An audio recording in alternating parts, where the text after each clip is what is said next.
there's such thing as Yeah. being too big. Yeah. Yeah. To the point where it's like there truly is no attraction. And it's not because of your weight, it's because it's just, to me, it's just kind of showing that you're not loving yourself enough to take care of yourself. And at any given moment, you can fall out because you have congested heart failure, you are diabetic, things like that. It's just kind of like that could have been avoided. That could have been I feel avoided. like you could But have listed another 150 things.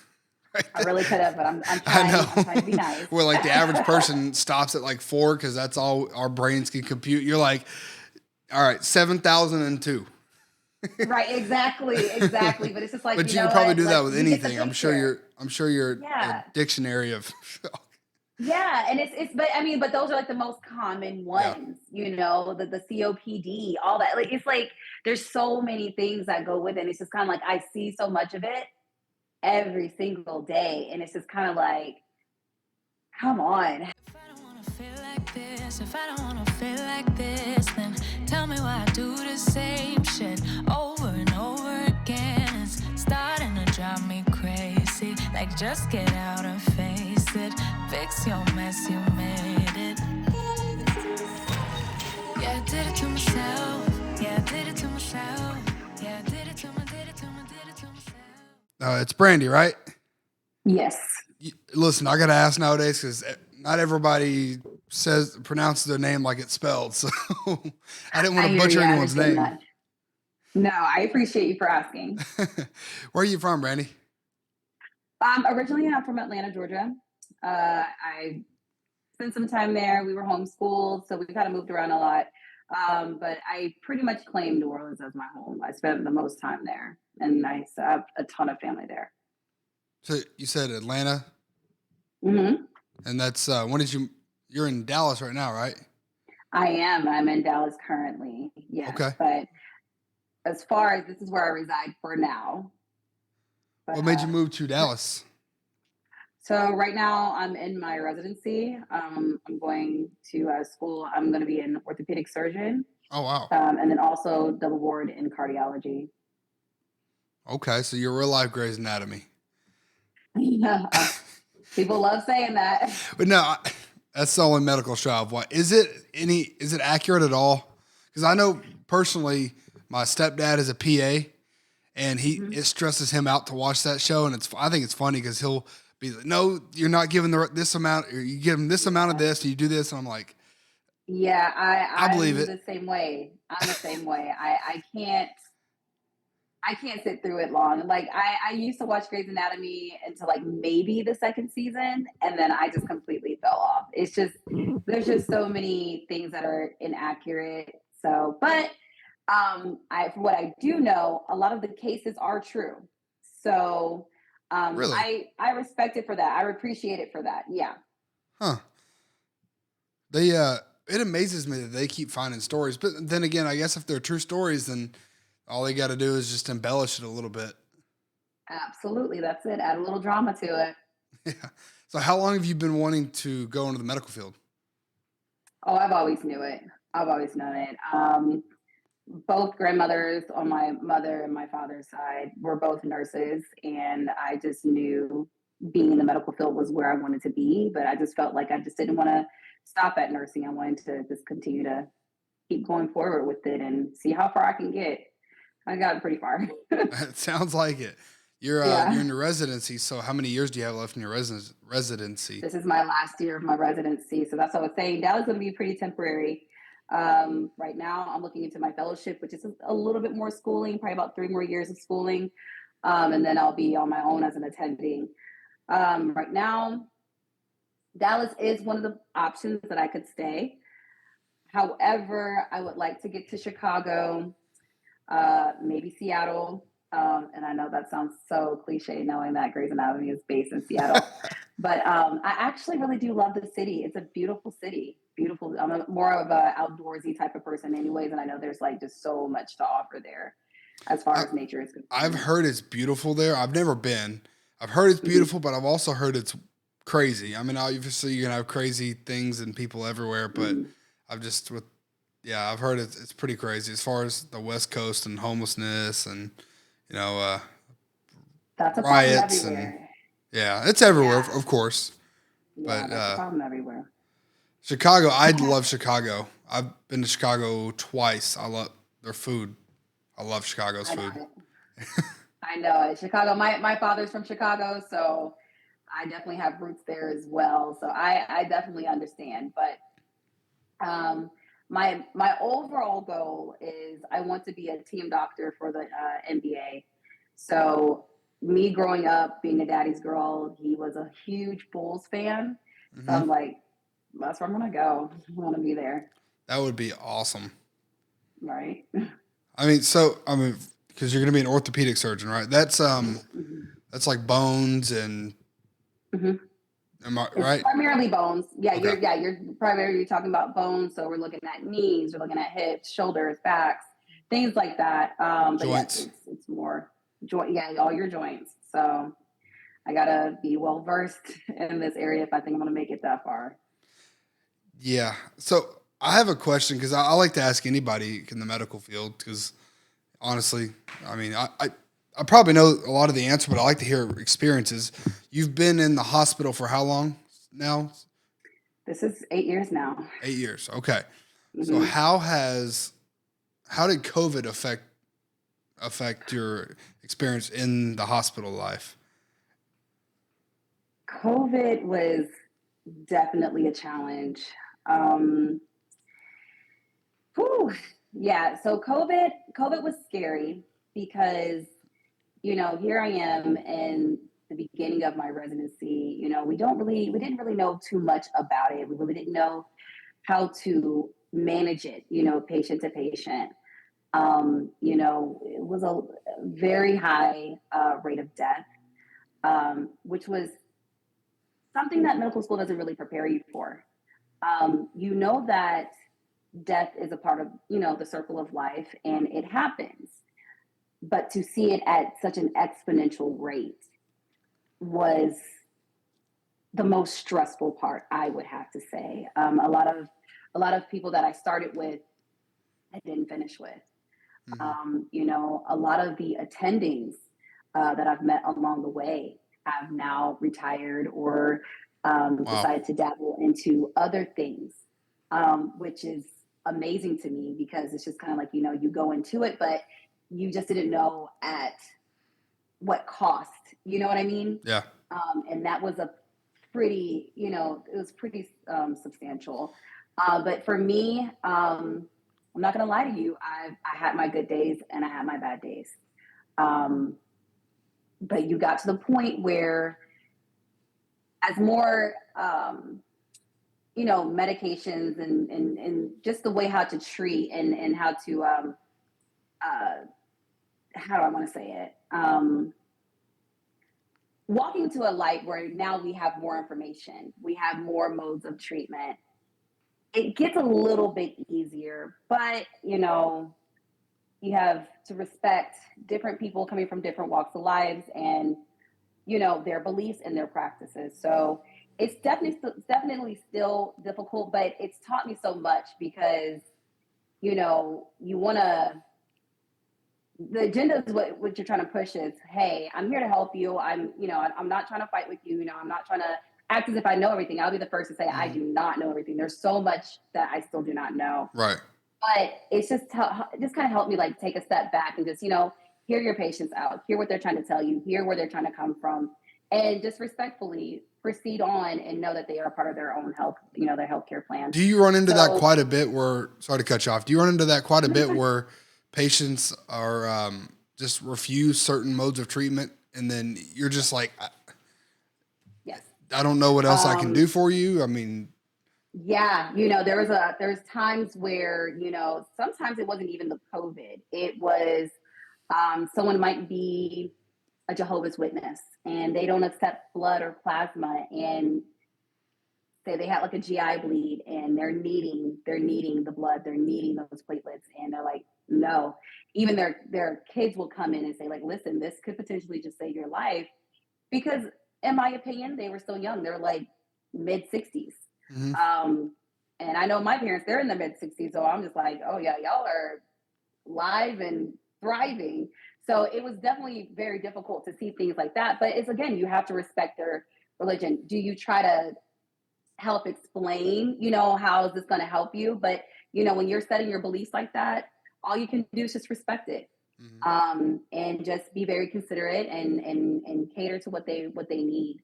But just know how to take a back seat At the sometimes. end of the day, I mean, it's just like I'm not going to say it's a one-to-one equivalation, but just like in sales and in business, I mean, if you exhaust every option and you know that there's Absolutely. truthfully nothing more that you can do with that customer or that patient to help them out, and you're truthfully Yeah, doing the best you can. If you don't get the result you want, obviously there's much different outcomes in the medical field versus being in sales and business, but much more dire circumstances. But at the end of the day, absolutely. you know, your conscience is clear if you do the right thing. In my opinion, that's how I look at it. But I can't relate to the medical field, so I mean, I could be wrong. If I'm wrong, tell me I'm wrong. No, you're definitely on the right path. It's truly, if you know that you went in there and you exhausted every single last of your resources, then you've done what you were supposed to do. Mhm. If they don't want to receive that, then I will say this. I used to hold it against myself a lot, like, oh, I should have pushed it harder. I should have tried harder. I could have just gone a little bit harder on this. But it's like at the end of the day, people are going to do what people are going to want to do. So, it just gets to that point where it's just kind of like, I did everything I could, wipe your hands clean of it and move on. So, I'm gonna transition into I'm gonna transition a little bit here because this is as much as I would love to sit and pick your brain about all that stuff because I definitely would like to. This is a dating show. How has this being a very successful woman, because I the last two interviews ago I interviewed two young ladies and they said that they thought that women or they thought men are um, intimidated by successful women and women who have drive. Do you find that to be true, or just give me your take on that? absolutely. Okay. Absolutely. I usually try to stay away from even mentioning what I do or where I am in my field or in my profession because the moment they figure it out or they find out, it's, oh, well, excuse me. And I'm like, oh, don't do that. You don't have to do that. I'm still a human being or, I'm still a person. You don't have to treat me any differently. I would appreciate it if you wouldn't. Um, or I've noticed that like I don't want to be offensive when I say this, but like, it's like that Go ahead. sensitivity level is just, it's unwavering, and then all of a sudden this guy just becomes somewhat unhinged because you could just say one thing that's in the medical field and obviously that's my expertise, but when I find myself going back and forth with that person about it, it's Hmm. like, okay, well, I guess I don't know anything, and I'll just sit back, and then it's just, like you try not to be rude. It's just like, okay, like, do you? But I get a little irritated with that, and it's just like you find that if this makes sense at all, like you find like you're in like competition with that person, Do, I and was it's about to like say, do you I'm feel not their like competition. do you feel like a lot of men try to what's the word, over compensate for them thinking that or them knowing that you're probably smarter than them, especially in that field, and they don't want to be inferior in any way to you? Is that kind of, or is it? Men who are comfortable with themselves and comfortable within their masculinity, I don't have a problem with. But the type of men that I've encountered here as of lately, yes, they do. They definitely tend to try to overcompensate. I, for example, I went out on a date a couple of weekends ago, and I appreciate him for doing the gentleman thing, doing the chivalrous thing, wouldn't let me touch a check, wouldn't let me touch a door, things like that. Hmm. We look for that in men because Yep. that's kind of like a dying characteristic. But it got to the point where he was just like, "No, I can take care of you. Like I'm going to show you. I'm going to take care of you." And I'm like, All I asked was like to buy the next round of drinks. Like you've been doing so much, like let me treat you as well. But yes, I definitely see like the overcompensation. And then within that same person I was dealing with, there was some sort of like miscommunication when it came to like my availability. I guess he was trying to contact me at a certain time where I was in a room with a patient. Hmm. And he's like, oh, I've been calling and calling and calling. I'm like, listen, I'm at work. Like, I can't just drop and pick up the phone. And then, like, I just started seeing like he just became so defensive and so argumentative. And I'm like, see, this is not what I'm not going to do this. You know, Yeah, I'm just going to just that's the insecurity. politely. Yeah. And that's what I'm saying. Like, it started off good, but then, like, sooner or later, the insecurities begin to show. And that's what gets very frustrating, um, being a woman, at this success level, dating Yeah. in this in this time. It's just difficult. It's I don't understand why it cannot be. Let's work together. Let's Hmm. do this together. Let's build things together, rather than being at each other's necks. There's That just no that's one reason for thing it. that I personally don't understand. You hit it on the head as the guys that are comfortable in their own masculinity, and not even that, just comfortable in, as themselves and know what they want to accomplish and know what they want to do, uh, Absolutely. aren't going to be intimidated. Like if I you and I went on a date, I found out that's what you did, I'd be like, okay, you know, Yeah. I'm not going to have to carry this relationship in that aspect. Not saying that I would in general, or that's how I would look at it, but it's like, well, this person actually is motivated. For me, do I love being with somebody that I'm dating? Do I love being around them and spending time and, cuddling and spending quality time? Yes. But also, I want that person to have their own stuff to do. I don't want to have to be Absolutely. attached to the hip 24/7. So that makes it more special when you are. That way you Hmm. miss it. So Absolutely. for me, I've never understood that. I would, if I, as long as she's not treating me like garbage for, Right. like if say you make double what I make, as long as you're not treating me like garbage for it, I know that I'm working my ass off. I know that I'm trying to be as successful as I can be because I know I truly am.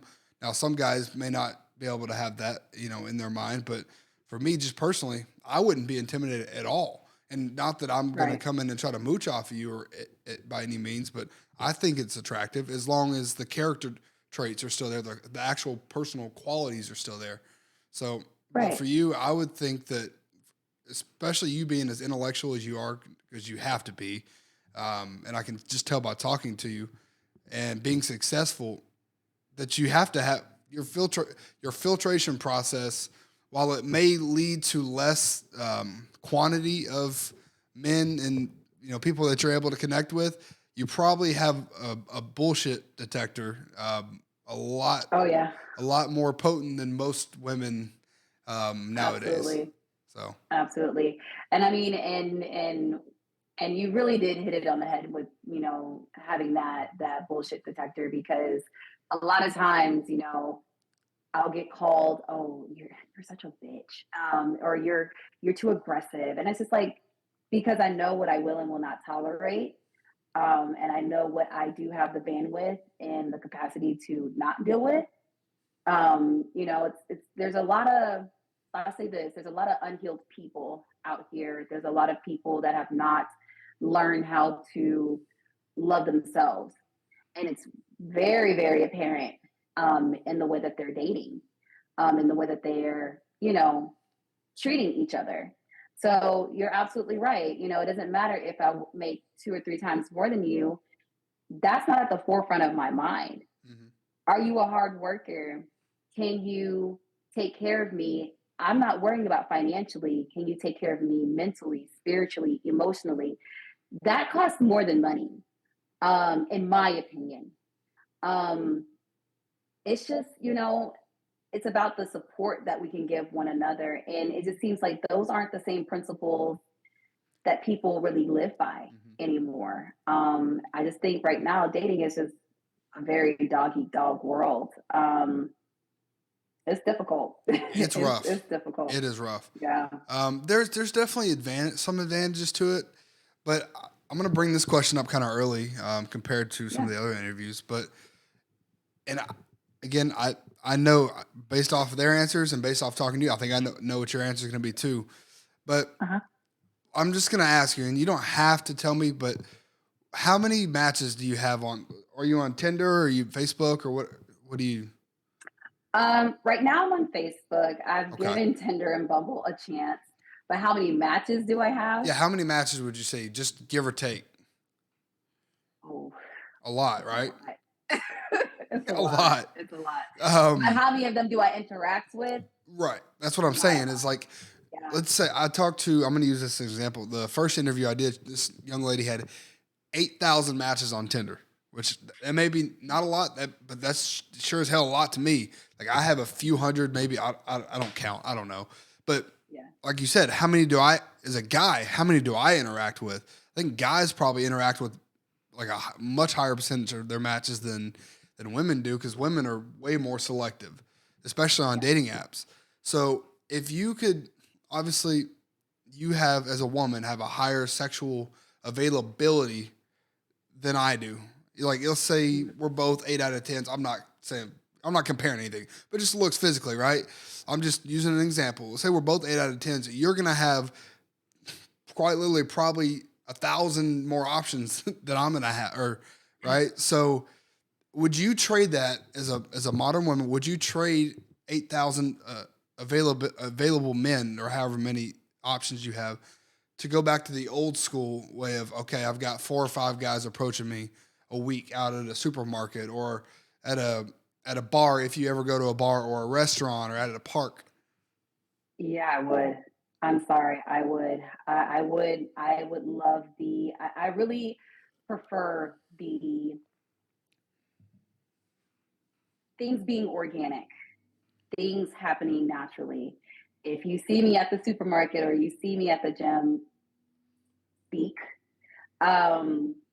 If you like what you see, if you're impressed with what you see, speak. I much rather have that type of interaction versus, and I'm sure you could attest to this as well. You get tired of like serial dating through these dating apps, and it's like, what are you doing? What do you like to do? What's your favorite thing to do? Like I'm like, gosh, I feel like I need to have like automated, Yeah, responses because I'm like, I get it's tired of it's answering the like if you same were thing. interviewing for like if you were a boss interviewing somebody for a job and you have to go Yeah. through 800 different applicants who say very similar things, and I'm sure guys are, you know, all over the place on some of the stuff they say. They're either very boring or I'm sure they send some very weird stuff. So like Yes. you've got the crackheads, sending the weird stuff and that are trying to apply for the job, and then you have the guys that come in and they aren't dressed properly and they just have no personality. They have no job history. I mean, it is Yeah. frustrating. And even like I said, I probably have a fraction of the matches that you have. Just being a pretty woman, I mean, I can't imagine how overwhelming it would be on that side. So I don't envy you Yeah. guys on that. Yeah, but just because we have that quantity, I'll speak for myself. You do get bored after a while. You do just really just get turned completely off, It's and it's numbing. just like it really is. It really is. And it's just kind of like, if you're going to approach me, be original. Be different. Don't hit me with the same, general questions. Do something that's going to really get my attention respectfully. Right. And that's the number one thing. Like, that's one thing I'll say. If a guy's like, hey, sexy, block, delete. Like, I don't even give those type of messages the time of day. So Mhm. like the filtering process is quite easy. But if you're just gonna sit there and just wave, okay, so you want me to chase you. All right, got it. So there's just a lot to it. It's definitely it's weird. It's so weird. So one thing I'm trying to get across, and eventually people, I'm sure plenty of people will see this, but like I want guys to understand. There's so few. Like I've asked, how many, about how many times a week do you think you get approached by a guy trying to hit on you? In public in public? or on well, this is a tricky question because I'm always at work. Let's see. How many times do I get approached? Let's just say if I'm just like on a regular day, like 2 or 3 times. 200 times a week? No, 2 or 3 times a Oh, week. oh, I was like, holy shit. Yeah, no, no. Okay. But if 2 to 3 guys a week are approaching you, I'm gonna guess most of those guys are not coming from a place of being genuine. It's usually probably awkward. It's usually probably, I'm not saying all the time. I'm sure you have good interactions, but what I'm trying to say is before, if you lived in 2000, you lived in 1985 or 1990, that number was probably quadruple or quadruple or 5 times, maybe even 10 times. Now I'm sure a lot more of it was catcalling and inappropriateness. So, but now guys just have an opportunity to stand out by not going and saying some racy thing, trying to pick up a woman or coming up with the best pickup line or, putting on an act or being the Johnny Smooth or the Johnny Bravo that we grew up on. Right. But you have a chance to actually be different by just approaching and being genuine and giving you, let's say I came up and just gave you a genuine interaction. You're like, man, he seems like he's trustworthy. He's somewhat attractive and he seemed honest and seemed like he had good intentions, had a good conversation with him. That's going to stick out in your mind, in my opinion, Absolutely. much more than, the Chad that messages you on Facebook dating or the Chad that approaches you and puts some cheesy pickup line and you can see through it from a mile away, Absolutely. Like I said, I much prefer the face-to-face interaction. Even let's say one of these guys online that I've met, let's say that it went well. Immediately, I'm just kind of like, hey, don't be afraid to pick up the phone. Like I have time right now if you want to have a quick chat. I want to know, can we hold a conversation? Yeah. And a good conversation at that, like to the point that so much time has passed and we didn't even realize it.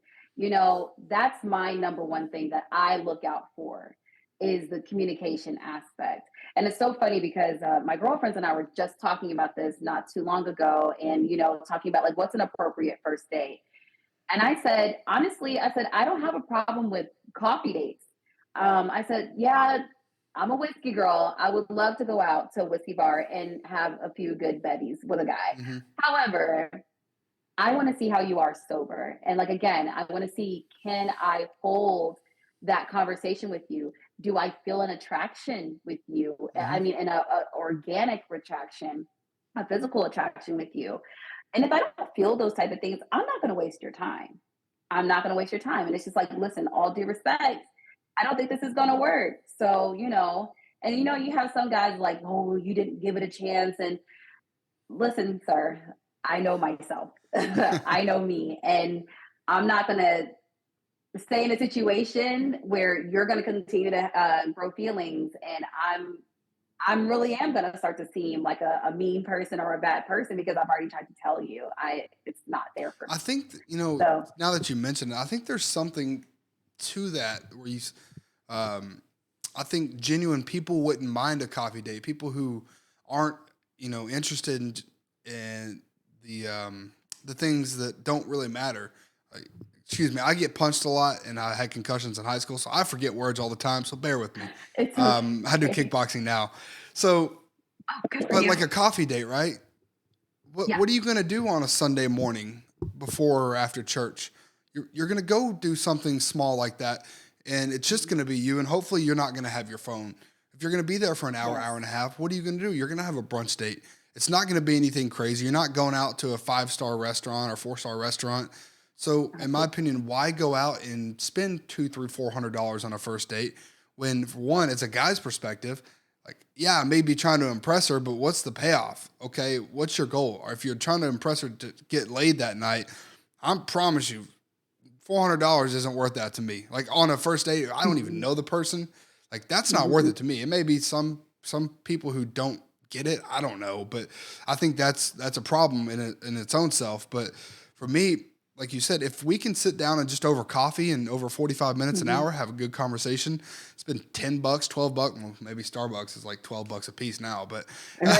so Exactly. spend $15 on coffee and sit there for an hour and have a conversation back and forth and get to know each other and see how that energy feels, opposed to going and spending $200 and get a little tipsy and what, not even remember the night before necessarily. Like, yeah, even if you didn't get Right. plastered, I don't remember everything we talked about. I truly don't remember the date. So now you got to redo it.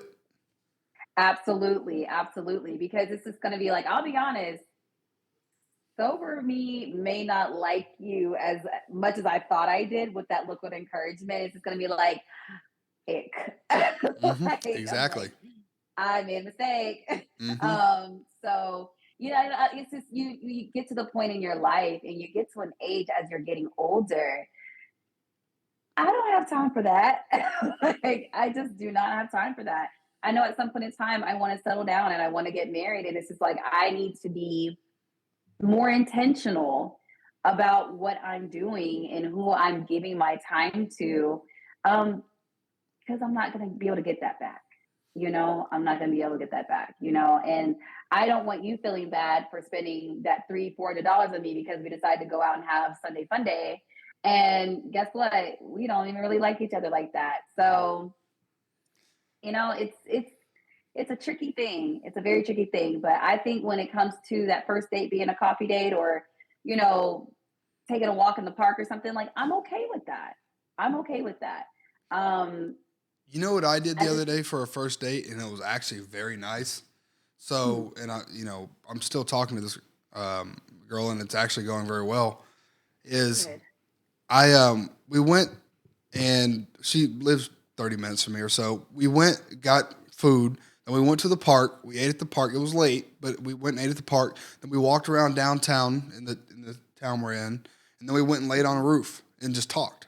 So something like Yep. that cost us $20, and then Yep. 3 hours of conversation. So, and that's Absolutely. that's different than sitting at a restaurant like the conventional thing, or going and seeing a movie, which is the worst first date ever, because you Oh yeah. literally can't You talk. can't talk. Yeah, Yeah. you cannot talk. You Then can't literally talk. all you can do is sit there and like try to force a handhold or force a hug, or and then Right. you haven't built that up. You Yes. haven't, neither one of you really know if that's gonna be there or not. Absolutely. What you experienced was something that was genuine Hmm. and something, if you really think about it, was priceless. You made Yeah. all these memories for almost nothing. So just, for at the cost of you were willing to give up time from your day and she was able to give up time from hers. Hmm. So to me, that's priceless.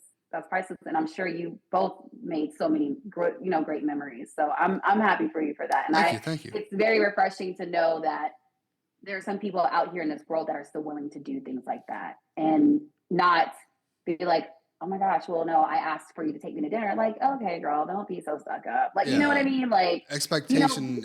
different. Yeah, be different, be original. Yeah. Like, there's so many things that you can do out here that doesn't cost. I say So, happiness is reality minus expectations of others. So when yes. you expect like for me, I learned it as reality minus expectations. But I mean, I have high expectations of myself. So if you lower your expectations of yourself, to me, you're never going to grow. And for me, growth Right. makes me happy. But expectation of others, where I used to do it all the time, I didn't want to start this podcast. Like I have another podcast.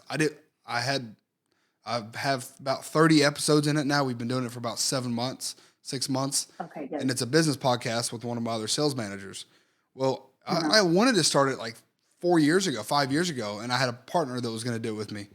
And then he Hmm. backed out. And then I had someone else who I thought might do it with me. He backed out. And it's just not backed out, just we're so unreliable. And then I was just waiting and waiting because I wanted to have a partner in crime to do it with. And I'm been always the guy that for my friends I would go spend money to help them here and then do this and be there for them. And then when I would say need somebody to show up on time, they didn't. And I was just Hmm. over and over and over again. So I just put those expectations of others aside. And then the ones that go over and above for me, those are going to be the ones that stand out to me because they want to. I'm not expecting them to. Does that make sense? Yes. Absolutely, absolutely. And I think, you figured it out.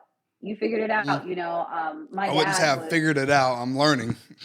you're learning, Yeah. and that's a part of figuring it Yeah. out. So, but something that my dad always taught me was, you know, don't put too much faith in people. Do not put too much faith in people, because people will always fail you. And that goes into what you're talking about with expectations. So sometimes, and I think that also leads into, if you want to do something and you want it done right, you got to do it yourself. Mhm. So, what goals that you want to meet, and what goals that you set for yourself, and how you want to get there. So I'm definitely happy for you that you've gotten your podcast started and definitely off the I ground, appreciate because it. I've thrown that around with some of my girlfriends as well, and here we are still twiddling our thumbs about it. So I might go ahead and take your lead, and just go ahead and It's just start it on my own. it's rewarding. It really is. But Yeah, man, it's not there's a lot rewarding of hard work. monetarily or anything yet, because I haven't made a dime. I'm actually like several $1,000s in the hole from the equipment and everything. But Oh boy, I'm but sorry. yeah, good. Look forward to that. Um, Right. because me, I have a green screen behind me, so that's how like Mhm. you see the green, but you're on the green screen. I have a bunch of other Oh equipment, wow. but anyways, what was I gonna say? Man, I lost my train of. Oh yeah, so Yeah. it's very rewarding, but it's not easy. I mean, you've got guys. Probably, I work 65 hours a week, which that's probably not a lot to you. I'm sure you work 80, 90 hour, 100-hour weeks Yeah. sometimes. Um, Yeah. but I come home. I've got kickboxing 4 days a week, so that's about another 10 hours right there. I'm Hmm. getting up and running at 5 a.m. now, and then I have the podcast that I record at 6 a.m. So now I'm doing this interview.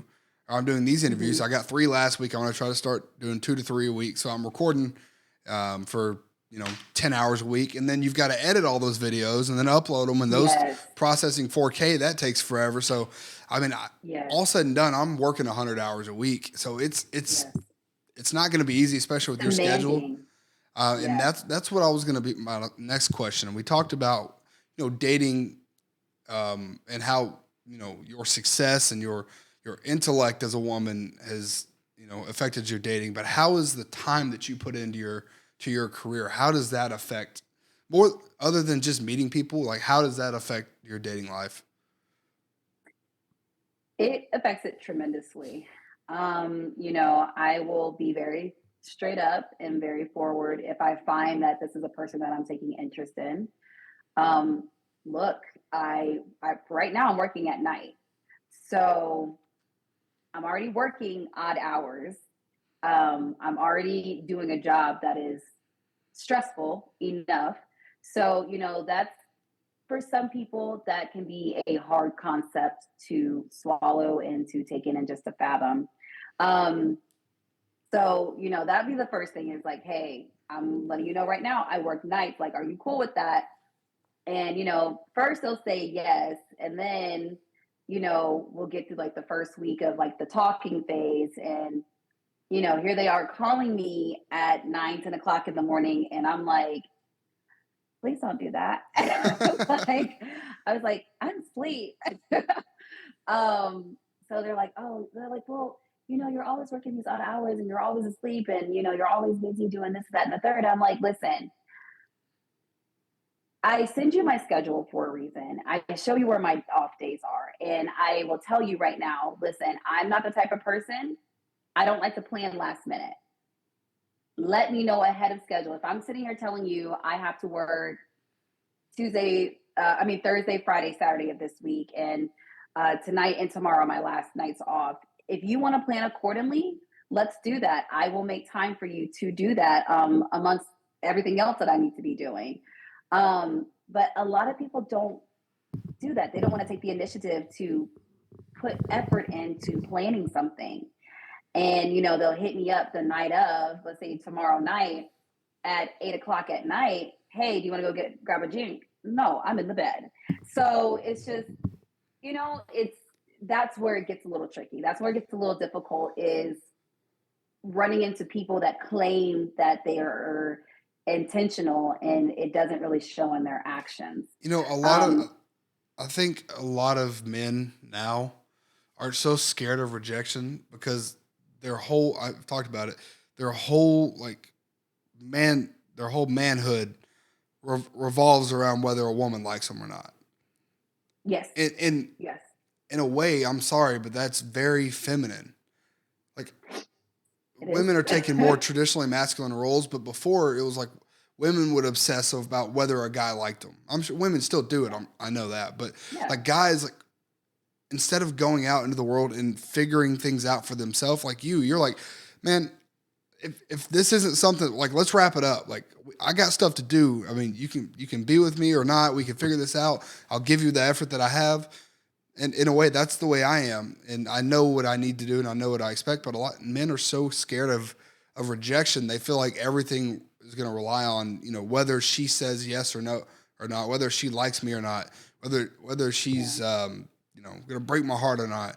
For like, instead of going out and figuring out their own life and their own accomplishments. And so that leads them to be indecisive. And then that leaves you like, man, I'm busy. Make a decision. Tell me ahead of time. Be progressive. Tell me that, hey, all right, you're free Thursday night or you're free Thursday at 1:00. Let's go have lunch or breakfast for you. Let's go have lunch, right? And then making a plan where you're like, okay, now I know this guy means business. I know that this guy can be decisive.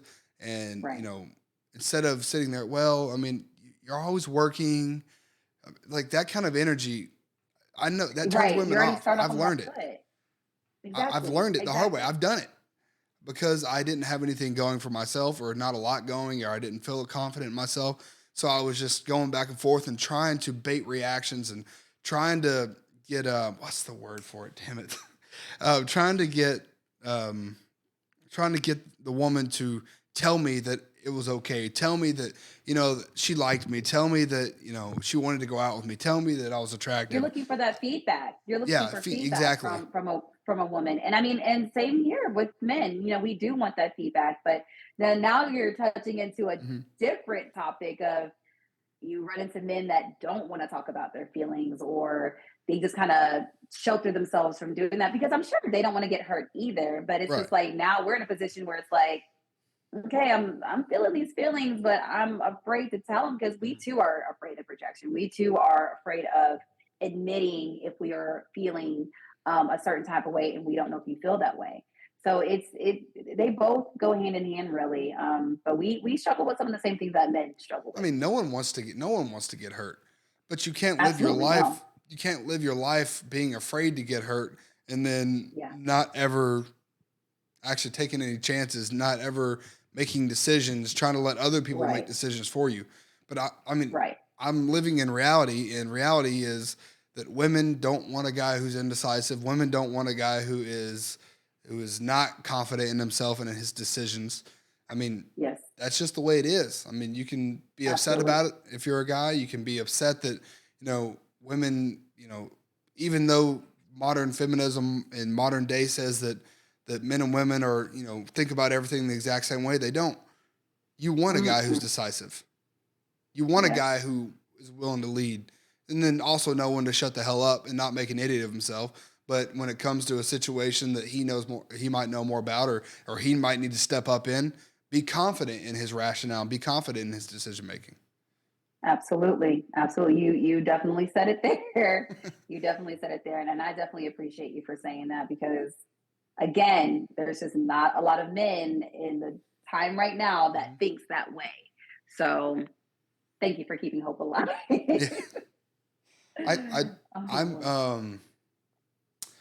I think that honestly, the thing that's changed more than anything in the modern dating, in the modern society, is that women's expectations of men, and then men's idea of what women should do.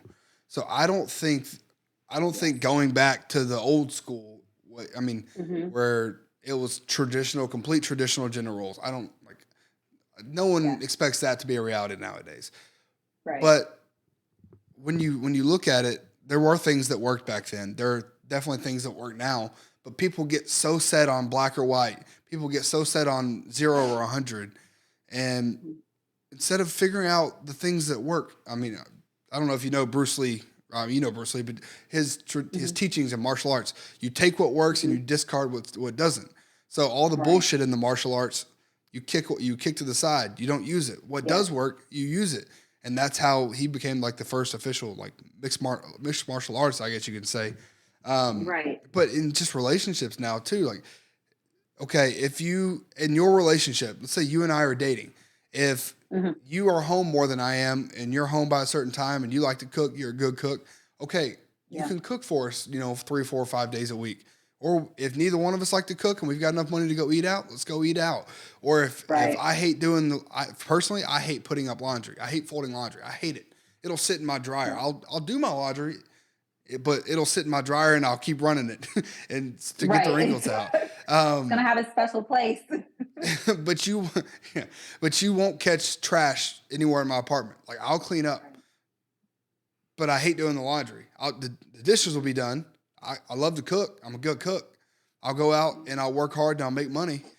But there are things, if you can find that give and take with each other and not be so damn stubborn and so set on traditional gender roles from before, or that women have to be able to do everything that a man can do, or and vice versa. Like if you can't work through that and actually, be open-minded, I think that's the problem is nowadays people can't figure out the in-between. Yeah, no, you're absolutely right. And something I was going to say just to kind of piggyback off of that was, with women, we can be so simple.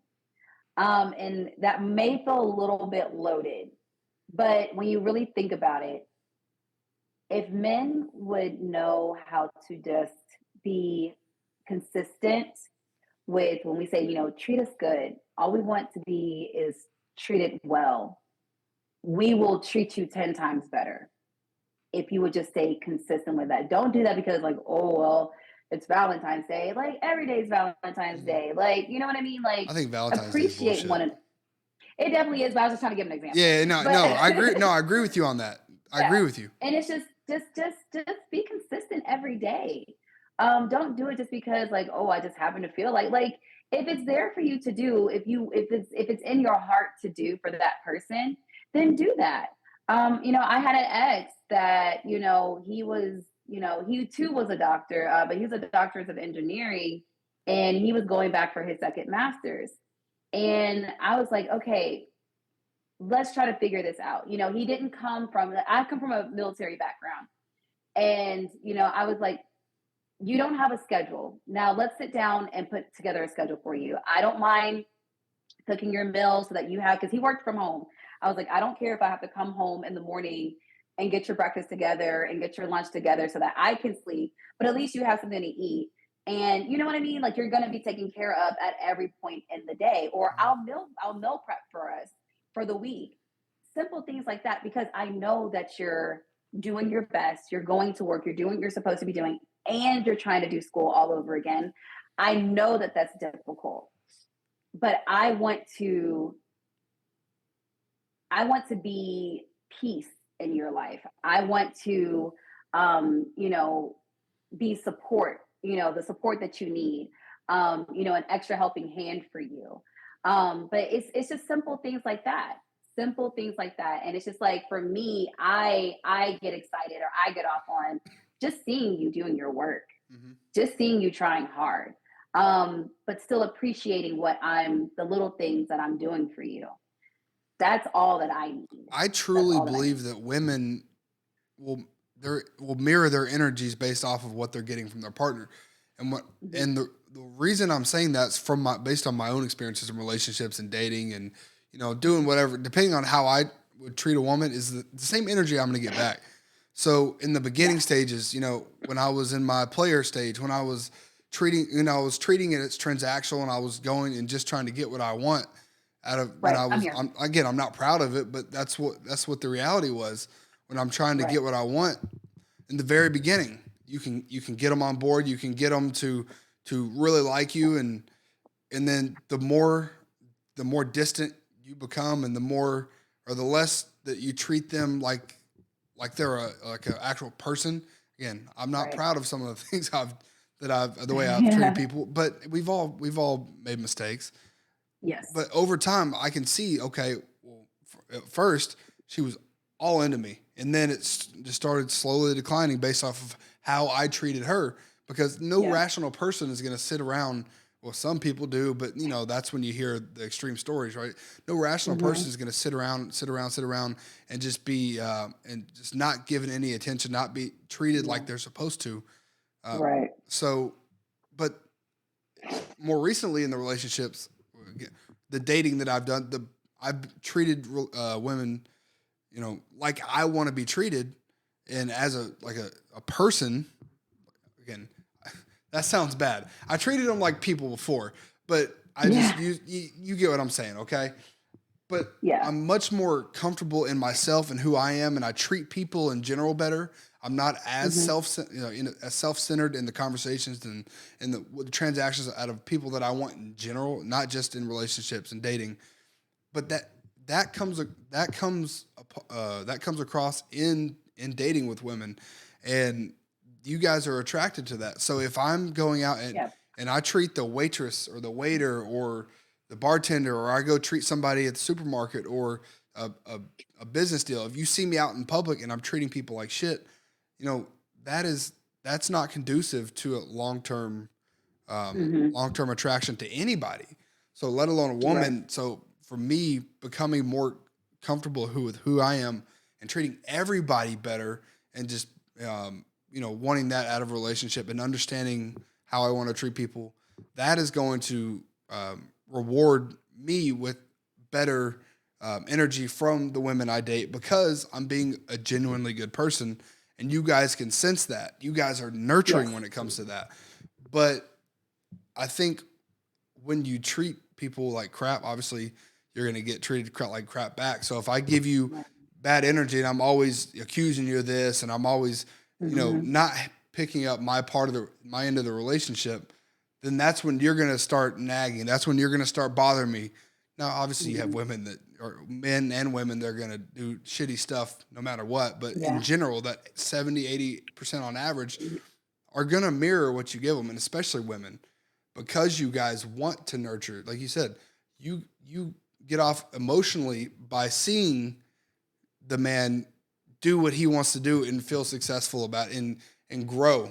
You feel Right. as you feel you feel not entitled, but you love to see that. Right. I know I just Exactly. rambled, but Exactly. No, no, no, no, no. Like I know exactly what you mean. It's just, and no, it's not entitled. I just feel proud. yeah, I just proud, feel yeah. proud of the person that I'm with, because it's like I know that things are hard. Things are going to get hard, or what you're going through is definitely a challenge for you. But to see that you're still here doing it, like, no. So it's definitely like, it's like, man, like I feel proud to be with this man right now. Like I feel proud because it's like he's showing me that he's working hard for his future and ours, in a sense, because, we're doing this for a bigger picture. So yeah, definitely. I definitely agree with you when you say that, women are definitely nurturers. And I think that's more of that nurturing maternal side of me. That's definitely coming out, when it comes to, supporting the man that I'm with. I could be wrong. You're a mother, correct? I am. I Okay, am. I'm a I single saw mother in one of your pictures had just a little bit, and I just assumed that of that a was your son. face. Your son. Yes. Yeah. Okay, yeah, I just assumed. I mean, I could be wrong, but that could be another reason too. Is that has already activated more so, but I think every woman has it. Like you get a wide eyed, I'm not saying I date 18-year-olds, but 18, 20-year-olds who are in their first love, like they find their Yeah. first love. That's why first loves are so powerful, and that's why so many people stick around in bad relationships, because especially women, Hmm. because they want to hold on to that. They want that to Yeah. be the one and only. I mean, everyone Hmm. does to a degree, but you guys just you hold on to that romance, that novelty, Hmm. that this is going to be my knight in shining armor the rest of my life. We're going to work together. This is going to be it. And then Right. over time, experiences erode that, Hmm. unfortunately, and then it may take more time to build that trust back up with somebody, Right. which is it's No, truly sad. It's truly sad. it is true sad. And I actually had a very unique situation happen. My son's father is 100% not in the picture. He actually terminated his rights. So everything I've done with the assistance of my folks. I wouldn't have been able to get through school and do what I'm doing now had it not been for them, helping me out and being that type of support that I needed. And of course, has he met his son before? Absolutely. And that's when he started having this change of heart, or like, oh, we need to get married, and I was like, for what? Like, you left me through this whole pregnancy by myself, and you think now because he's here and like the DNA test says that he is, that I want to be with you? And he's like, well, Brandi, this kid was made out of love. And I'm like, no. I said, because love would have meant that you would have still been here and you would have been by my side and been a man about your responsibilities. That's love. And you think that now I'm just going to come marry you just out of wedlock and you haven't shown me support at all? No. I said, I simply just cannot do it. Um, at the end of the day, the child is innocent in it all. But the one thing that, why I sleep so good at night when it comes to being a single mother is my kid is taken care of. He's taken Mhm. care of. Yeah. He has nothing to worry about. Even with his dad not being in his life, you know, he's not worried about it. He has all that he needs. Now, when it comes to the day that he starts asking about his dad, we'll have that conversation with him. But and it's not going to be an easy one. But right now it is what it is. It is what it is. Like I said, he's taken care of. He's a very smart kid, a loving kid, raising him to be a gentleman. So, I mean, all is I good with was that. basically raised by a single mother, so I can tell you, and my mom's in the medical field as well, and she's a respiratory therapist. So she went back We to love school. her. We love her. She went back to school at she was 29 or 30 when she went back to school, and Mhm. again, she had the support of my nana and grandpa. So that having that foundation absolutely helps. But that doesn't shortchange, everything that you've gone through. That doesn't shortchange or take away from what you've been able to do and the life that you've been able to provide and that work ethic that it's taken to get to where you are.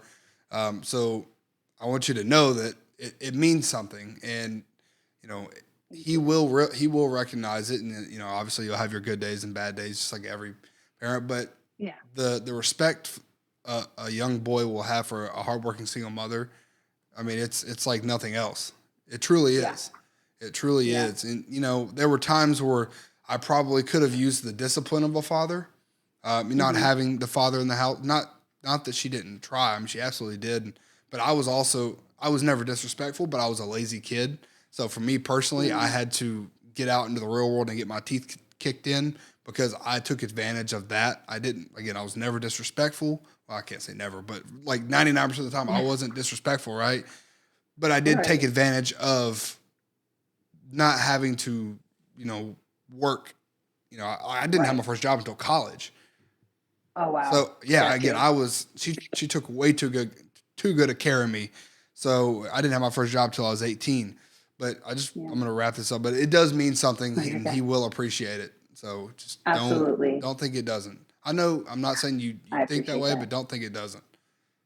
I mean, like you said, I have my good days and my bad days. There's a lot of days that I do feel guilty because I'm not around as much as I want to be, and I already feel bad because I'm like, oh, you already don't have your dad, and now I'm having to miss out on like paramount things in your life that you deserve to have both parents there. You deserve to have that support. So no, like I definitely get it, and I was gonna say I relate with your mom, by her giving you, so much, and you didn't have to work until college. I do the same thing with my son right now. Is I make sure that he does not need or he does not want for anything. So, and he's probably going to be in the same position where he's not going to have his first job until college or I hell. will say, Yeah. I mean, I played sports and I had Mhm. that kind of work ethic. I will say, push him like if Oh yeah. I know you have that maternal instinct to want to baby him, but push him. I mean, Yeah. love him like you. I know you do, but push him because that will pay off. Oh, absolutely. I already do that right now. I make sure Okay, that he good. stays active. I make sure he's in Yeah. sports. He like I said, he's a smart kid. He's makes straight A's, but I still send him on to tutoring. I make sure that he's always ahead of the game and he's ready for that next play before it even happens. So, Awesome. right now I teach him to be proactive rather than being reactive. So that's something that's very important to us.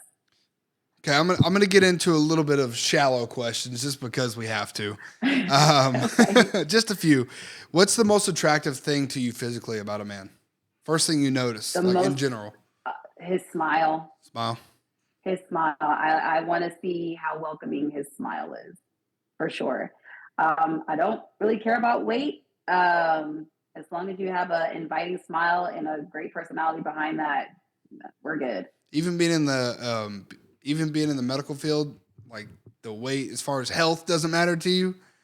So, I mean, it does, and this is going to sound so bad, but honey, it's your funeral. If you want to continue to eat bad, eat bad. I mean, like I said, people are going to do what they want to do, but that's not going to stop me dating a person that is overweight because what happens if I happen to inspire him? I typically like to Yeah. stay in the gym and I make sure people know that, you know, um, and I might just be the person that inspires him to get into the gym.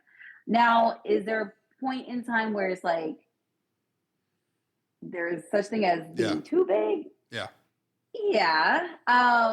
To the point where it's like there truly is no attraction. And it's not because of your weight, it's because it's just to me, it's just kind of showing that you're not loving yourself enough to take care of yourself. And at any given moment you can fall out because you have congested heart failure, you are diabetic, things like that. It's just kind of like that could have been avoided. That could have been I feel avoided. like you could But have listed another 150 things. Right I there. really could have, but I'm I trying. I'm trying to be know. nice. Where like the average person stops at like 4 because that's all our brains can compute. You're like, all right, 7,002. Right, exactly. But it's just like, But you you know can probably what? do that Like with you get the anything. picture. I'm sure you're a Yeah. dictionary of. Yeah. And but those are like the most common Yeah. ones, the COPD, all that. Like it's like there's so many things that go with it. And it's just kind of like I see so much of it every single day. And it's just kind of like, come on, but it's like I said, it's there's I can deal with like that linebacker, I'm like, okay, yeah, I can deal with It's that. okay to But be a when it's thick like boy. it's sick men in this world. But when it's like that, I don't know if you ever seen the movie Wally, but it's that scene where all the people are just sitting in the chair and they're overweight, they're obese because all they do is just sit in front of a computer screen or a Yep. phone screen and eat junk all day. When we get to that kind of weight, it's like, no, can't do Yeah. it. But again, it's the smile. That's the But first physical thing that I will notice. in that to me, it goes to the same, in a similar fashion of somebody who recreationally smokes weed way too much. Now I know you have to pass drug tests, so you can't do any of that in general. But I have to give them a reason to pass a drug test. I'm probably talking too much, but like, I can cut that out. I can cut that out. It's okay. Okay. But yeah, so just I'm not against, some of I'm not against that, but when it comes to like actually taking away from your ambition, I don't care what anyone says. It definitely can. And if you don't use it, like my like one of my coworkers, I have a coworker that refuses to do it before work, refuses to do it at work, but at home when he gets home, that's his own personal time. And he still gets up at 4:50 a.m. and goes and works out. He can do it. He's responsible with it. But I have some people who get in trouble for smoking weed at work. People who can't function without it, who can't go, a day or two in it. They're dependent on it. It can be addictive. I don't care what anyone says, let alone the harder stuff, and that's not attractive. The dependency and not having that ambition and even just the clarity to take care of yourself, like you said. Right, exactly. And that's what I was going to say. Actually, I'm not against someone smoking weed. Now, for me, I don't partake. It's just not my thing. I don't like not being in control of myself. and not being able to, if you get, intoxicated or inebriated, like, okay, you can stick a finger down your throat and throw up and you might be all right. But there's still consequences to pay. But it's like, for me, it's like, I just don't like that feeling of not being in control of my body. Now, that's for me. If you can do it and you are not losing dysfunction and you're not becoming just a dysfunctional individual, okay. But when you start to abuse it, that's why I'm just like, this is a deal breaker. Like, for example, a date that I went out previously, it's like we were just on FaceTime together, and it just seemed like every time he called me, he's having to spark something up. And I'm just like, is this what you do every day? And he was just like, I mean, yeah, like, it's not a problem. I'm like, it's actually a deal breaker. Or someone that's constantly having to vape all the time. And I'm like, what is it? Like, I don't get it. I just don't get it. So I for had me, I like, had a yes, similar situation, yeah. and I actually I kind of felt bad for, and some of the people at the dealership were telling me I was an asshole for saying it this way, but I thought it was a very straightforward way to say it. Is she smoked weed all the time. I found out she smoked cigarettes, and to me, cigarettes are worse than Ugh, weed. I can't do it. I can't do the yeah. smell. So I found out she smoked Smells cigarettes horrible. too. Not she didn't do it when I was there, when I was hanging out with her for those couple weeks, but she smoked weed a lot. She didn't smoke like 3 or 4 joints or anything, but she smoked pretty consistently, and a few other things. And I just told her I disagree with your lifestyle choices. It's not gonna line up for me. And she was like very Yeah. upset and mad at me. I was like, it just is what it is. I thought it was a very straightforward way to put it, and I didn't think that there was any reason to move forward after that point. Yeah. And I think people need to be more straightforward nowadays, because now it's either you get I ghosted or you agree. get drug along. Exactly. And you were trying to do the right thing by just letting her know, this is not for me and this is not going to work for me. If this is your lifestyle, that's your lifestyle. Hmm. Do you? But I don't like it. Hmm. And because that doesn't stand with my principles, I do find that I need to move on. So I don't find any reason why that was rude or mean or whatever. I think you actually did the right thing. You didn't waste your time. Yeah, I So thought as a so. community, we thank you. Yeah, we thank you.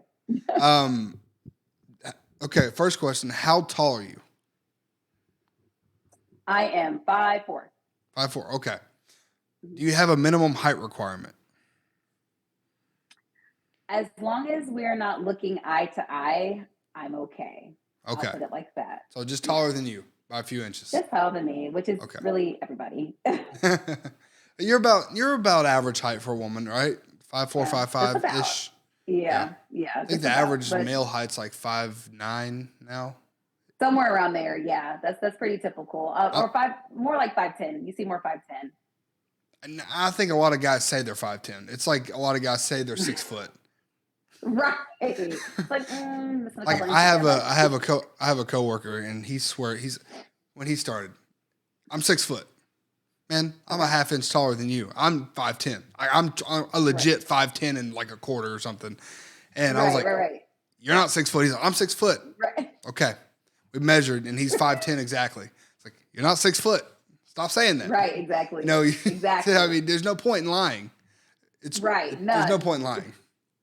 You're gonna lose every time. And So that yeah. can be parlayed into some other things that I'm not going to get into, because I think it I can gets use my imagination. well. It just, to me, that gets way too much attention, and that Yeah. you're talking about men being self-conscious and wanting that validation. That's the word I was trying to find earlier. Validation. Validation. Men Yeah, wanting it came that back to you. validation. Thank you. Powerful You're brain. welcome. Men want everyone wants validation, but when you overly seek it over and over and over again, you just create this loop that's very unhealthy, and you only focus on that. And I know it's important, in the sexual relationship, but when you sit there and obsess over it, Hmm. then you're gonna make it way more of an issue than it might be, or it isn't. Instead Right. of just focusing on everything else and then doing what you can. I think men, whether whatever end of the spectrum you may be on, I think it's way too obsessed about. Am I wrong? Yes. You're not wrong. without getting You're into not wrong. details? Because I don't want to make No, this a no, no. pervy show You're or not. anything. No, But it, truly, you're not wrong because, like you said, it really just depends on how sexually driven that person is. Is that something that's important to me? Not really. Like I said, I want to know, can I have a conversation with you? And like, because say we get married, I'm the type of person, I don't want to get a divorce. I want to spend literally the rest of my life with you. And that's not going to be an option for us when we're hitting in our 80s and 90s. Like, yeah, I have to know that, like you're my best friend at this point. So, but for some people, that's really important. And they don't get me put such a wrong. huge Like emphasis on it. sex is very important, but there's so many components to it that, again, It is. and even me, I used to look at. This is kind of funny and embarrassing to talk about, but I'm opening my life up on the internet, so who really Right. gives a shit? It's my fault. I used to look at sex as like you push buttons. I mean, to a degree, yes, you do, right? You push buttons, Okay. but Yeah. when it was almost like having a joystick or like a controller. And that's how it was Yeah. competitive. Like I was, Yeah. and again, I had to take a step back and learn to enjoy the moment and look at it more as an emotional connection and learn Yeah. to enjoy it myself more because I was Mhm. so obsessed about the end result for my partner. But now one day I had the realization, if I care that much about my partner's enjoy how much they enjoy it, Mhm. I'm sure they feel the same way. So, Yeah. when they enjoy it more, I enjoy it more by Mhm. proxy. So, I mean, if I'm sure, they're human, it's the same thing. So then I had Right. to force myself to like take that step back and not look at it as like, you spam X or whatever. Right. So, sorry, I'm trying to use an analogy, but my brain's a Yeah, little no, I fried. got you. I think you're But absolutely correct. and I've Yeah. had better experiences since then. Maybe not, as long lasting or as circus Olay type of performances, but Right. it's been more real. It's been more Not real, the acrobatics. acrobatics, exactly. Yeah, yeah. No, But it's I been hear more you real, though. and that I think, it just opens up a different type of intercourse that I think resonates with especially women more. Yeah. And that's kind of just goes into what I was kind of getting at. And it There's starts a before the difference bedroom. I'm between, sorry, it starts before the bedroom, yes, way before. absolutely, it does.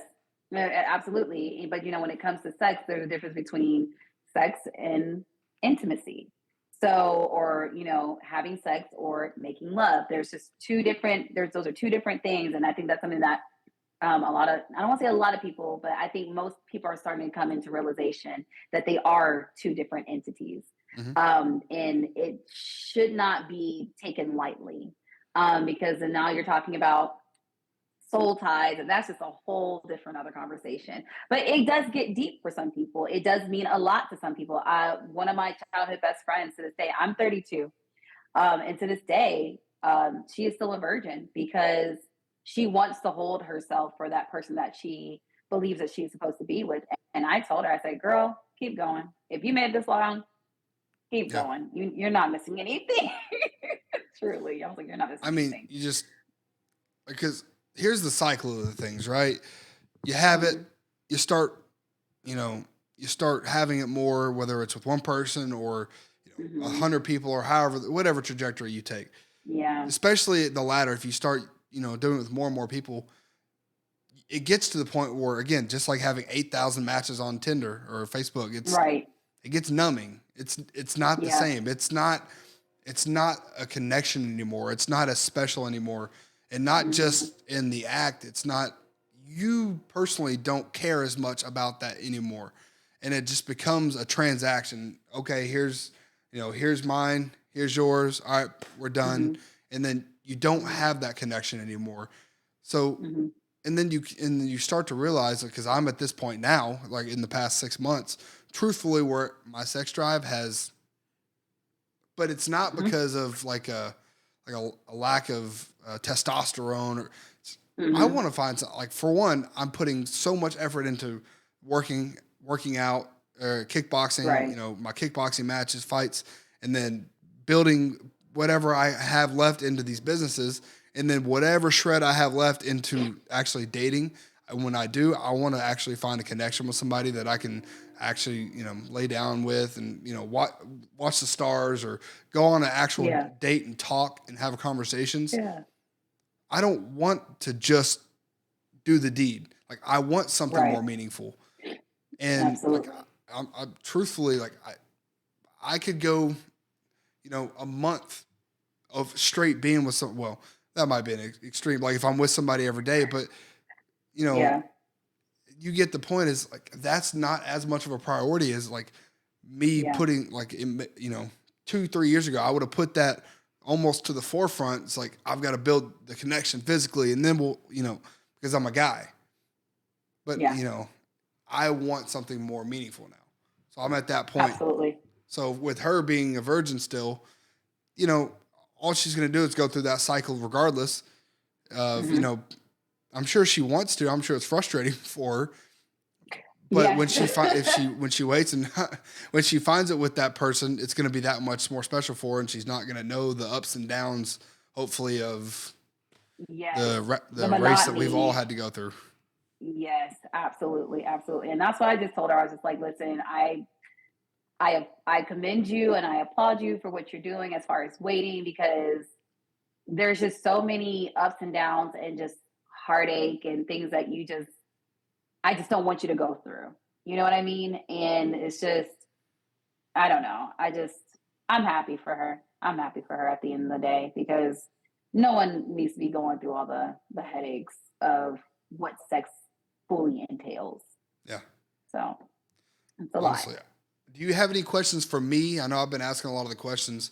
Like any questions you want to know from a male perspective? Oh, I wish I would have written some questions. Honestly, I think you've asked a lot of great questions, honestly. I don't think I really have many right now. I wish I was a little bit more prepared. I'm No, sorry. that's okay. It's kind of a weird thing to do. I have Yeah. one more, and I want to leave off on it because believe it or not, we've been going for almost 2 hours. Really? Yeah. It's not even that long. Oh wow. Sorry. No, you're fine. Oh, hold on. No, I'm sorry. Hour and 15. I apologize. I Okay, I was thought like, because the golly. original plan was to meet it at 8:15, Oh, and I got home 8:15. late from Yeah. work. So Oh, it's um, okay. Yeah. we talked earlier about men who approach you in a genuine way, having an advantage in the dating market. Coming up and being genuine, being honest, being thoughtful, being forward. How would you recommend a man to approach you or approach a woman they find attractive without coming across creepy or coming across too strong or coming across awkward or shy or scared? Do you have any advice? Yeah. Things that you've seen that have worked on you, your friends, things that haven't worked? Yeah. I mean, I think my best advice for that is just go for it. You lose out on the opportunities that you don't take. And you don't know if your paths are ever gonna cross again. So, I mean, let's be real. There's been times where I've definitely shot my shot. Like I just went for it. And I mean, the worst that a person can tell you in that point in time is no. And Nowadays, that's not necessarily true, but I see your point. Go ahead. but well, yeah, but I mean, because it's just like, okay, if I approach a guy at the bar and he's like, "Oh, I'm Yeah, yeah. married or I have a girlfriend," it's like, okay, yeah, okay, whatever. But no, it's at least I tried. At least I said something, and it's just kind of like, if you think about it, that's like a little boost in my confidence. I was like, "Girl, you did that." So it's just, I would just say, just go for it. Just go for it. And if you sleep on it, then you sleep on it. You never know what you're missing out on. But is there like, there's one thing to say go for it, but a lot of guys have that approach anxiety.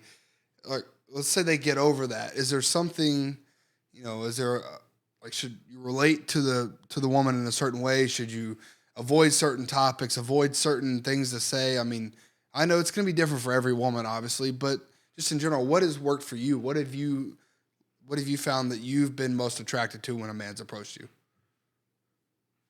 Um, Other than the smile, because you're going to say and that. I hope, right. No, I was gonna say, I hope this does not sound weird or creepy, but you know, what I find to be most attractive is, you know, say we're all hanging at a bar and a guy comes up to me and says, you know, hey, I've been watching you across the bar. Like, I just wanted to know, one, can I buy you a drink or can I get to know, like, you know, or can we just talk real quick? You know, or are you here with someone? Like, they actually take the time to just formally, and I don't find that as creepy. And maybe it's just me, and maybe it's just because I'm in a field where I talk to people, so I'm able to gauge them a little bit better. Like, you know, creepy when you experience creepy. Mm-hmm. But for me, it's just kind of like, oh dang, like that was actually pretty genuine. Um and I like that. Me personally, I like that. It's just the fact that you did see me and I did capture your attention, and you're letting me know that, you know, you found, you know, in a room of 100 people, 100 plus people, that I was the one that caught your attention, and you came up to me and made it be known that you saw something that you liked and you wanted to embark on that. So for me, that's what I like. As far as advice to men that are trying to get over that social anxiety or that approach anxiety, I really don't know what to say. It's just kind of like, if you do it, you do. If you don't, you don't. Like, I don't know. It's just kind of one of those things. It's like, it sounds really bad, but it's like, God, like, just go for it. Like, get over it and just go for it. But I mean, that's I not the case think for everyone. my theory on why I think that you don't find it as creepy, because like you said, you're in a job where, yeah, you're talking to people a lot. A lot of people have jobs, careers where they talk to people a lot, but you have a job where you have to ask deep questions and you have to get to the point of the problem. You have to figure things out. You have to be a detective. In sales, again, I know it's completely different, like outcomes if I get it wrong versus if you get it wrong, but I have to ask questions based off my experience, trying to figure out, you know, what the customer is wanting. Because customers always don't want to tell you Right. what they're wanting for multitude of different reasons. Just like a patient might not want to tell you, right? So I Mm-hmm. have to be good at asking questions and being attentive to body Mm-hmm. language, being attentive to answers at the Mm-hmm. same time, surrounding area or surrounding areas, people that are with Mm-hmm. them, their body cues. So Yes. I think you having that understanding, you can appreciate when someone comes and puts that effort in, but you can also on the Right. flip side see this guy just came over here and told me I have a great ass, or this guy told me that I have, you know, whatever lip, it's some stupid comment Mm-hmm. that I'm sure you get, right? Yeah. Some very surface level thing, and then it kind of ends there, and then it's something cheesy versus getting, hey, what's your name? Right. Right. I was gonna Right. role play real quick. Oh, sorry. Yeah, Okay. you're Okay. okay. Camera action. Start Okay. again. Hey, how you doing? I'm good. How are you? Good. Sorry, my friend just had a joke. That's why I'm laughing. I'm Austin, by the way. What's your name? Brandi. Nice to meet you. Nice to meet you, Brandy. Are you here alone? Did Likewise. you come with somebody? I'm here with some girls right now. What about you? Just my idiot friend over there. He's actually probably Okay. looking Are over y'all here making celebrating fun of me. anything? Huh? What's the celebration? What's the occasion? Oh, nothing. Not celebrating anything, unfortunately. Um, but I don't mean to bother you. I just wanted to come over here and introduce myself. I thought you were actually very beautiful. I personally don't know a lot about fashion, but I think that dress looks great on you. If you Well, ask me thank what you. the brand is, I'm not going to be able to tell you. I'm going to look like an idiot. But I actually wanted to see that if see if you actually would let me buy you a drink, and if you got some friends, maybe buy them a drink. And my buddy, like, he actually has a girlfriend, but we're actually looking to, hang out tonight and just meet some friends. Would you Yeah. guys be open to having a drink with us? We we would love that. We would definitely love to just chat and just network with you guys, see what you're all about. Networking? What are we, business? No, I'm just kidding. No, absolutely. So it's just asking questions. No, it's much different Yeah. when you're in person, um, but just asking questions. Yeah. It's just it's not too hard to do.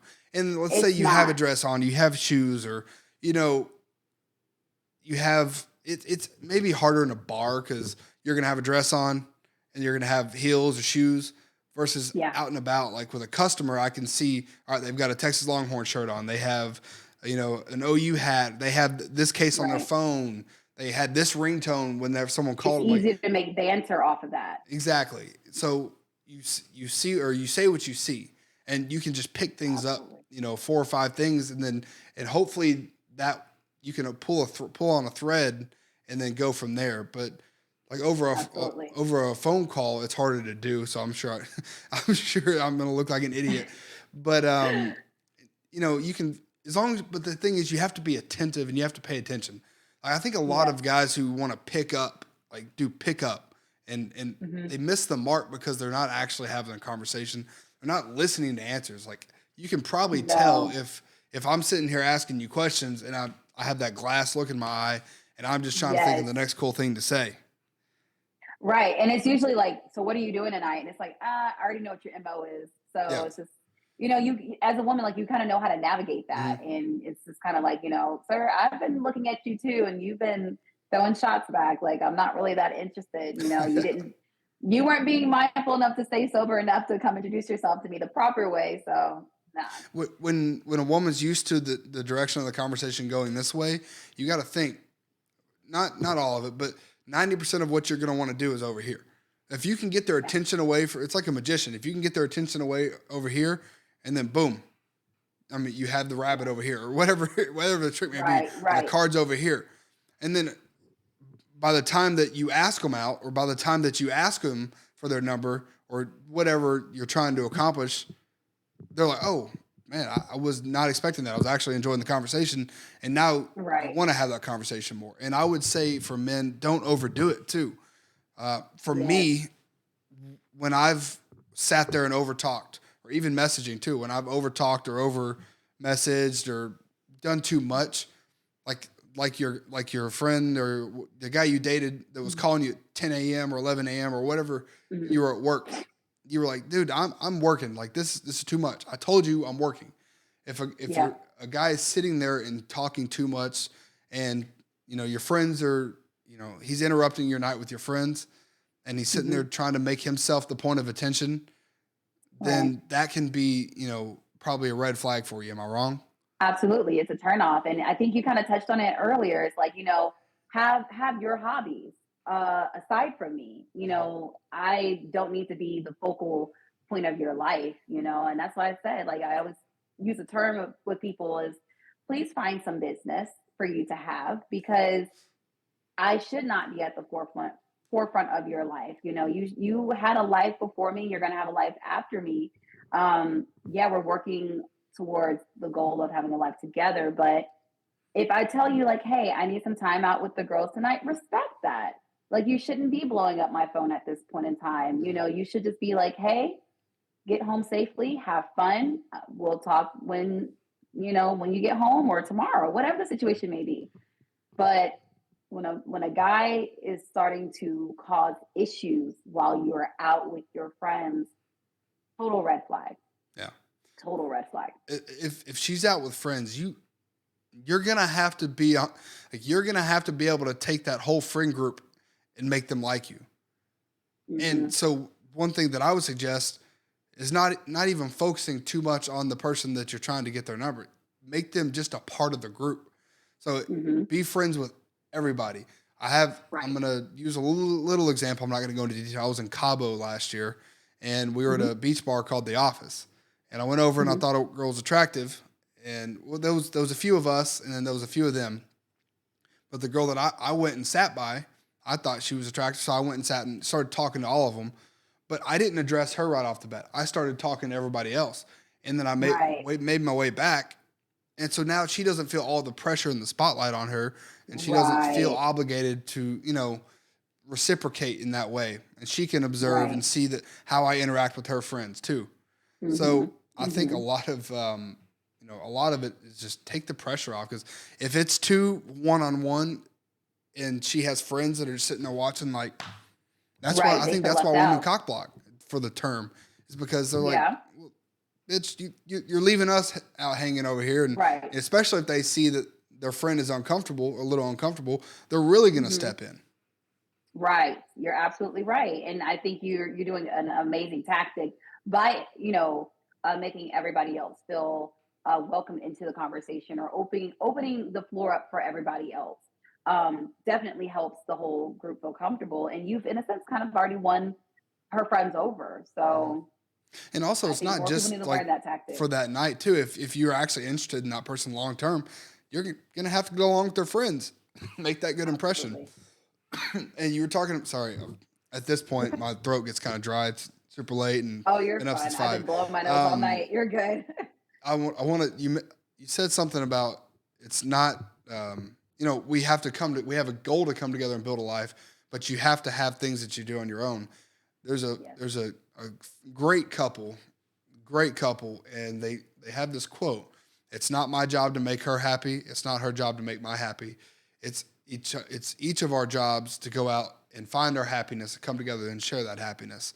And that's, of course, Will and Jada Pinkett Smith. So they don't have I any was gonna say, I drama know going that on. quote. So I I actually know that learned quote. that I learned that a few years ago, and I was like, man, that is awesome. And then It like is a good right quote. after that, all the stuff came out. I was like, that's a The little ironic, but I entanglement. think the quote still holds up. I think the quote It still holds does. up, regardless of the red talk or whatever Yeah, the red table talk. regardless of Yeah, whatever situationships or whatever Jay calls it, entanglements, absolutely. whatever Entanglement. entanglement. Yes. Yes. Uh, And that's the other thing that's the other comment that I make when it comes to relationships. I think people put too much emphasis on these celebrity couples, and that social media plays a huge part in how they think a relationship is supposed to look like. We do not know these people personally. We do not have their number and call them on speed dial. We don't know what's happening behind closed doors. Stop comparing your relationship, or what you envision a relationship to be looking like. Um, worry about yourself, worry about whoever you're with, and go from there. That's part of the big reason why I don't have a lot of social media, is because I'm actually very that's impressed not. by that. Oh, thank you. Yeah. But yeah, it's just, I got to the point, especially, and that's when I really started like deactivating a lot of my stuff, is because, especially when COVID first started, I got tired of logging on and like, oh, so and so is dead, so and so has died, this was bombed, this, we're on war here. And I'm like, it's so freaking morbid. My job is already morbid and sad enough as it is. It's Yeah. very demanding, and a lot of pressure as it is. And I don't want to get online and see another person dead, or another place at work. Although, yes, Another school is shooting, it, another, yes, you get tired. You just get tired of seeing that. It's like, enough is enough. And it's just like, I can't tell you the amount of um, people that I've gone to school with, or like I said, that was in my cohort, that's dropped out, or people that have chosen to take their own lives because it was too much. Like, everything that's going on in the world is just simply too much, and it's a very unfortunate situation. So yeah, so for me, it was just like, if it's not making me laugh, like, I don't see a point in me being there. Now, the reason why I am on Facebook right now is because all my family is there and we're getting ready to plan a reunion. So I'm like, okay, well, I guess I'll keep this. But gotta love the that, family reunions. oh gosh, I love sure. them. I love they're them. they're great, but planning them is difficult. It's so difficult. Because ours are just like this big party for a weekend, and I mean, and it's great, but Ours are a the week long preparation. at the lake. I mean, at the lake. I mean, Yeah. see, for us, we choose a state that we want to go to, or a major city that we want to go to. And we have a committee of people that will help plan that trip. And like, you got to get the hotel and like block that off, got to get a charter bus to do the tour around the city. And then you got to do a big fancy dinner. So it's a lot of planning. I can And see it's that. very exhausting. It's very exhausting. Yeah. So We're just a bunch of country like I folk said, that rent a spot at the lake, take our campers, and then just pace ourselves throughout the week. often I would love something like that. But keep it simple. Keep it simple. We don't need all this extravagant anything. But anyways, but gotta love your family. But yeah, that's the reason why I'm on Facebook right now. It's just to really keep in touch with them and help out with planning as I can. And then, I mean, I have TikTok, but it's not like I'm active like that. You know what I mean? It's just like, I tell you here what, for the since laugh. I have TikTok, but since I stopped watching it, Mhm. Like I've been able to, I'm just, it's a rabbit hole that you just go down for an hour, for 10 minutes turns into 45 minutes, and then 45 minutes is 2 hours, and now it's 1 a.m. You're like, I need to take my ass to bed. And then Yeah. for me, like that's just not feasible because I have video editing to do. I have to upload things. I have to, Yes. you know, like if I were to just come home and do what I used to, this interview wouldn't have Mhm. happened because I would be on Yeah. TikTok. I would have found an Yes. excuse because I got comfortable. Like for me, I normally would like to come home and shower. I haven't showered since I've been home from work because I know as soon as I do, I'm gonna want to lay my ass in bed and I'm gonna want to get on my phone and go to sleep. But I Absolutely. wanted to do this, so Exactly. it's not feasible. You have to learn the things that are prohibiting you from Yes. accomplishing what you want to accomplish.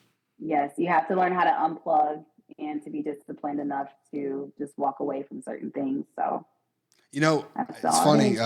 I actually thought at first I didn't know if you when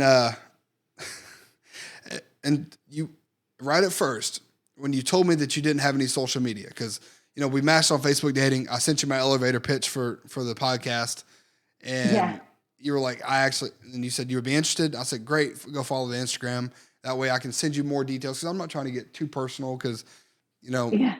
I can see how that would be a giant spider web. If I interview 200 women and then I'll have my number and I'm trying to keep it very professional. Mhm. Well, Mhm. you said I don't have social media, and I was like, um, for one, there's a lot of catfishes out there, and so I was like, man, you got Yes. a beautiful woman who says they don't have social media.